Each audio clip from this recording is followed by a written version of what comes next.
Hello మామ, నమస్తే. ఈరోజు మాకు వేటలో అయితే బొచ్చ చేప పడింది. అది 2 కేజీలు ఉంది. చూడండి ఎలా ఉందో. ఇది సుమారు 15 కేజీస్ వరకు పెరుగుతుంది. కృష్ణానదిలో ఎక్కువగా ఉంటుంది చేప. తినడానికి కూడా చాలా అంటే చాలా బాగుంటుంది. ధర కేజీ 200 మార్కెట్లో. ఇంకొక చేప కాకిపరక పడింది. అది 1 కేజీ ఉంది. చూడండి. ఇవి కూడా కృష్ణానదిలో అధికంగా ఉంటాయి. తినడానికి చాలా అంటే చాలా బాగుంటాయి. ఏమంటే ముళ్ళు ఎక్కువగా ఉంటాయి. కేజీ వచ్చేసి 30 రూపాయలు. వీటి ధర అంతే ఎక్కువగా ఉండదు. కృష్ణానదిలో అత్యధికంగా ఉంటాయి ఇవి. కొత్తగా చూస్తున్న వాళ్ళు ఇలాంటి వీడియోస్ కోసం మన ఛానల్ని సబ్స్క్రైబ్ చేసుకోండి.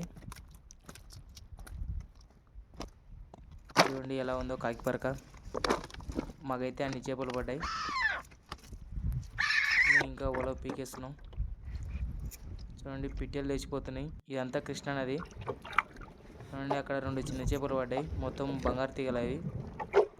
అవి కూడా సుమారు 12 కేజీల వరకు పెరుగుతుంది. కేజీ వచ్చేసి 200. ఇవి రొయ్య, ఇవి దొమ్మలు, వాలుగలు. చూడండి ఎన్ని చేపలు పడ్డాయో మాకు ఈరోజు వేటలో. మొత్తం కోసేయడానికి చేపలు ఇవి. ఈ వీడియో మీకు నచ్చినట్టయితే లైక్ చేయండి, షేర్ చేయండి. Thank you all.